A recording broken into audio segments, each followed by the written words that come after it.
ഈശംശിഹായിക്ക് സ്തുതിയായിരിക്കട്ടെ. എൻ്റെ പേര് അഞ്ജലി അലക്സാണ്ടർ. ഞാൻ സെൻറ്റ് ജോസഫ് ചർച്ച് തിരുനെല്ലൂർ ചേർത്തലയിൽ നിന്നാണ് വരുന്നത്. എൻ്റെ മകൾക്ക് വേണ്ടിയാണ് ഞാൻ സാക്ഷ്യം പറയുന്നത്. ഇതെൻ്റെ രണ്ടാമത്തെ മോളാണ്. രണ്ടാമത്തെ പ്രഗ്നൻസിയിൽ എല്ലാവർക്കും അറിയാം, 3-ാം മാസത്തെ സ്കാനിങ്ങിൽ നമ്മൾക്ക് ഒരു ബ്ലഡ് ടെസ്റ്റും കൂടെ ഉണ്ട്. ഞാനൊരു നേഴ്സാണ്. അപ്പം ഇതിൻ്റെ എത്ര പ്രാധാന്യം എന്താണെന്നുള്ളത് വ്യക്തമായിട്ട് അറിയാവുന്ന വ്യക്തിയാണ്. അപ്പോൾ ഈ ബ്ലഡ് ടെസ്റ്റിന് ഡോക്ടർ പറഞ്ഞു കുഞ്ഞിന് അബ്നോർമാലിറ്റി ഉണ്ടാകാൻ സാധ്യതയുണ്ട്. അപ്പം അതുകൊണ്ട് അടുത്ത ടെസ്റ്റ് നമുക്ക് ചെയ്ത് നോക്കാം എന്ന് പറഞ്ഞു. അബ്നോർമാലിറ്റി കൂടുതലായിട്ടാണ് കാണപ്പെടുന്നതെന്ന് പറഞ്ഞു. അപ്പം ഞാൻ കുറച്ച് നേരം ഇങ്ങനെ സ്തംഭിച്ചു നിന്നിട്ട് ഞാൻ പരിശുദ്ധ അമ്മേനെ ഞാൻ മനസ്സിലിങ്ങനെ ഓർത്തതിന് ശേഷം പറഞ്ഞു, അമ്മേ, ഡോക്ടറിനോട് പറഞ്ഞു, അമ്മയുടെ മഹത്വത്തിനായി ഞാൻ ഈ കുഞ്ഞിന് ഒരു ടെസ്റ്റിനും വിട്ടുകൊടുക്കുന്നില്ല. ഇതിനെന്തെങ്കിലും അബ്നോർമാലിറ്റി ഉണ്ടെങ്കിൽ ഞാൻ കൈയോടെ സ്വീകരിച്ചു കൊള്ളാമെന്ന്. കാരണം എനിക്കതിനുള്ള ധൈര്യം തന്നത് എൻ്റെ ആദ്യത്തെ കുഞ്ഞിൻ്റെ പ്രഗ്നൻസിയാണ്. കാരണം ആദ്യത്തെ കുഞ്ഞിനും ഇതേപോലെ തന്നെയായിരുന്നു. 3-ാമത്തെ സ്കാനിങ് കഴിഞ്ഞ ഡോക്ടേഴ്സ് പറഞ്ഞു ബ്ലഡ് ടെസ്റ്റിൽ കുഞ്ഞിന് വേരിയേഷനുണ്ട്, കുഞ്ഞിന് അബ്നോർമാലിറ്റീസ് ഉണ്ടാകാൻ സാധ്യതയുണ്ട്. അപ്പം ഞാനും എൻ്റെ വീട്ടുകാരും വളരെയധികം ഫസ്റ്റ് പ്രഗ്നൻസി ആയതുകൊണ്ട് തന്നെ വളരെയധികം പേടിച്ചു. കാരണം നമുക്കൊന്നും അറിയത്തില്ല. അപ്പം എൻ്റെ അമ്മ പറഞ്ഞത്, കൃപാസനത്തിൽ പോവാൻ, നീ ഉടമ്പടിയിലുള്ളതല്ലേ, ഉടമ്പടി തൈലം കൃപാസനത്തിൽ പോയി ഉടമ്പടി എടുക്കാം. അങ്ങനെ ഇവിടെ വന്ന് ഉടമ്പടി എടുത്ത് 2 ആഴ്ച വേണം റിസൾട്ട് വരാൻ. വളരെ ക്രൂഷ്യസ് ആയിട്ടുള്ള നിമിഷമാണത്. എങ്ങനെ അത് പറയണമെന്ന് എനിക്കറിയത്തില്ല. അത്രയ്ക്ക് ടെൻഷനാണ് എല്ലാവർക്കും. വീട്ടിലെ ആദ്യത്തെ കുഞ്ഞുവാവയാണ്. അതിനുശേഷം റിസൾട്ട് വന്നു. ഞങ്ങൾ ഉടമ്പടി തൈലവും ഉടമ്പടിയും എടുത്തു. ഉടമ്പടി തൈലവും തേനും ഒക്കെ കഴിച്ചു. അതിനുശേഷം ഈ മോളുടെ റിസൾട്ട് വന്നു.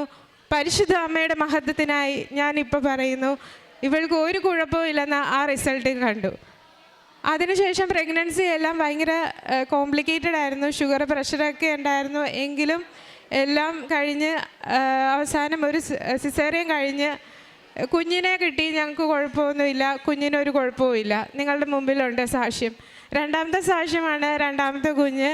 ഇതേപോലെ തന്നെ ഞാൻ നേരത്തെ പറഞ്ഞ പോലെ തന്നെ കുഞ്ഞ് 3-ാമത്തെ മാസത്തിൽ ഇതിൽ പറയുന്നു ബ്ലഡ് ടെസ്റ്റിൽ പ്രോബ്ലം ഉണ്ട്, അടുത്ത ടെസ്റ്റുകൾ ചെയ്യണമെന്ന് ഡോക്ടർ പറയും. ഞാൻ പറഞ്ഞു, മാതാവിൻ്റെ മഹത്വത്തിനായി ഡോക്ടറെ, എനിക്ക് ഒരു ടെസ്റ്റും ചെയ്യേണ്ട, കുഞ്ഞിന് എന്തെങ്കിലും ഉണ്ടെങ്കിൽ ഞാൻ പരിശുദ്ധ അമ്മയുടെ മധ്യസ്ഥന് സമർപ്പിച്ചിരിക്കുന്നു. ഞാൻ ഓടി വന്നത് ആദ്യം ഈ മാതാവിൻ്റെ സന്നിധിയിലാണ്. മാതാവ് ആദ്യം എനിക്ക് കാണിച്ചു തന്ന അതേ മഹത്വം തന്നെ എനിക്ക് വീണ്ടും വീണ്ടും മഹത്വപ്പെടുത്താൻ വീണ്ടും വീണ്ടും അവസരങ്ങൾ തരുവാണ് എന്ന് എൻ്റെ മനസ്സിൽ ആരും ഇരുന്ന് പറയുന്ന പോലെ എനിക്ക് തോന്നി. ഞങ്ങൾ ഉടമ്പടി പുതുക്കുകയും വീണ്ടും ഞാൻ വയറ്റിൽ തൈലം കൊണ്ട് പൂശി ഡ്യൂട്ടിക്ക് പോകുന്നതിന് മുമ്പ് ഞാൻ ഓപ്പറേഷൻ തിയേറ്ററിൽ വർക്ക് ചെയ്യുന്ന സ്റ്റാഫാണ്. അപ്പം റേഡിയേഷനൊക്കെ ഉണ്ടാകും. അപ്പം അതൊക്കെ അതിൽ നിന്നൊരു സംരക്ഷണ വലയം എനിക്ക് കിട്ടുമെന്ന് എൻ്റെ മനസ്സ് പറയുന്ന പോലെ എനിക്ക് തോന്നി. നിൻ്റെ കുഞ്ഞിന് ഒരു കുഴപ്പവും ഉണ്ടാകത്തില്ല, നീ തൈലം പൂശെന്ന് പറയും. തൈലം തൂകി തൈലം പുരട്ടിയതിന് ശേഷം ഞാൻ തേനും കഴിച്ചുകൊണ്ട് പോകും. തേനും കഴിച്ച് ഹോസ്പിറ്റലിൽ പോകും. അപ്പോൾ എൻ്റെ കൂടെയുള്ള ആൾക്കാരൊക്കെ പറയും, ഈ കുട്ടി പ്രഗ്നൻ്റ് ആണോ എന്ന് പോലും അറിയത്തില്ല, അത്ര എനർജറ്റിക് ആയിട്ടാണ് വർക്ക് ചെയ്യുന്നതെന്ന്.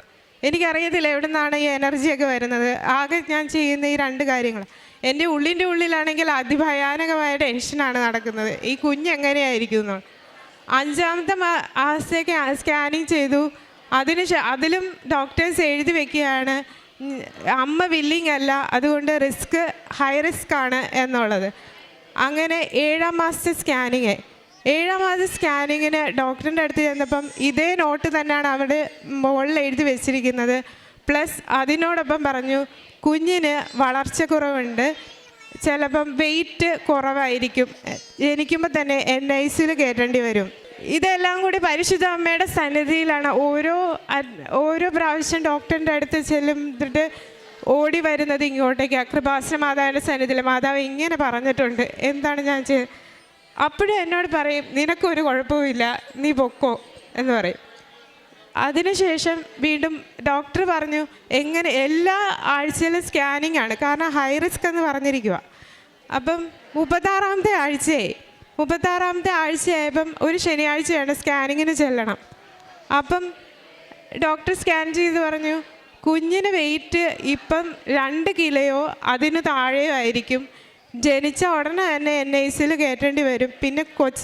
പിന്നെ ഇങ്ങനെ ഹൈ റിസ്ക് ആയതുകൊണ്ട് തന്നെ നമുക്ക് എന്താണെന്ന് പ്രെഡിക്റ്റ് ചെയ്യാൻ പറ്റത്തില്ല.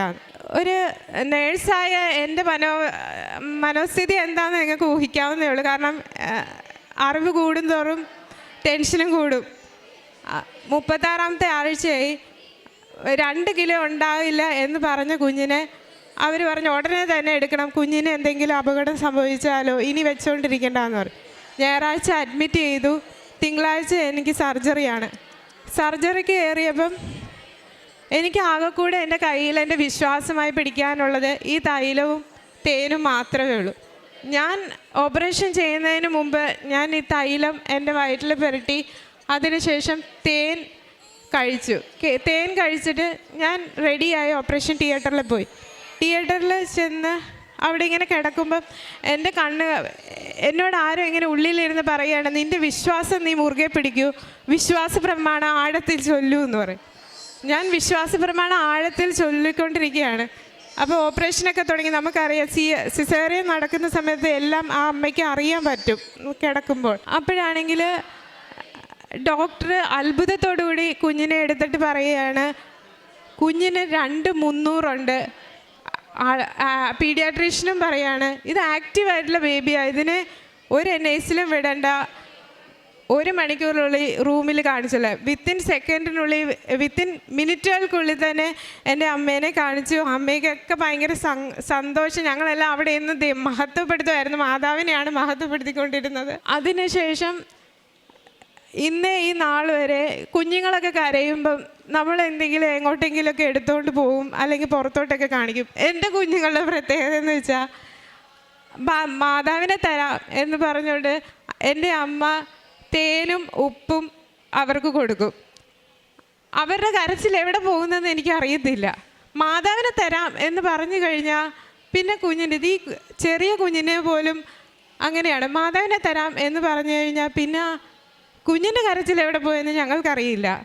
തേനും ഉപ്പും തൈലം പൂശിക്കഴിഞ്ഞാൽ കുഞ്ഞ് ശാന്തമായി. ഇത്രയും അധികം അത്ഭുതങ്ങൾ, ഒട്ടനവധി അത്ഭുതങ്ങൾ. ഇതിൻ്റെ 2 സാക്ഷ്യങ്ങളാണ്. എൻ്റെ ഒപ്പം പരിശുദ്ധ അമ്മ എൻ്റെ കൂടെ തന്നെ നിൽപ്പുണ്ട് എന്നുള്ളതിന് 2 സാക്ഷ്യങ്ങളാണ് നിങ്ങൾക്ക് മുമ്പിൽ എനിക്ക് പ്രസൻറ്റ് ചെയ്യാനുള്ളത്. ഇത്രയും വലിയ അനുഗ്രഹങ്ങൾ ഞങ്ങളുടെ കുടുംബത്തിൽ, അനേകായിരം അനുഗ്രഹങ്ങൾ ഞങ്ങളുടെ കുടുംബത്തിൽ തന്നിട്ടുണ്ട്. ഇതാണ് ഏറ്റവും വലിയ, ജീവനാണ് ഏറ്റവും വലുത് എന്ന് വിശ്വസിക്കുന്ന ഞാൻ. അതുകൊണ്ടാണ് ഇത് ഈ കാണുന്ന അനേകം അമ്മമാരുണ്ടാകും, പ്രഗ്നൻ്റ് ആയിട്ടുള്ള ലേഡീസ് ഉണ്ടാവും, ടെൻഷൻ അടിക്കുന്ന എൻ്റെ അവസ്ഥയിലൂടെ കടന്നുപോയ അനേകായിരം അമ്മമാരുണ്ടാവും. അവരോടെല്ലാം ഈ സന്നിധിയിൽ വന്ന പരിശുദ്ധ അമ്മയ്ക്ക് അറിയാൻ പാടില്ലാത്ത എന്ത് പ്രഗ്നൻസി ടെൻഷനുകളാണുള്ളത്. ആ ടെൻഷനുകളെല്ലാം പരിശുദ്ധ അമ്മേൻ്റെ കാൽക്കൽ നിങ്ങളുടെ കുഞ്ഞുങ്ങളെ ഓർത്ത് വേദനിക്കുന്ന അനേകായിരം മാതാപിതാക്കളുണ്ടാകും. അവരെല്ലാം ഈ പരിശുദ്ധ അമ്മയുടെ സന്നിധിയിൽ അർപ്പിക്കുക എന്ന് പറഞ്ഞുകൊണ്ട് പരിശുദ്ധ അമ്മയ്ക്ക് 1000 നന്ദി.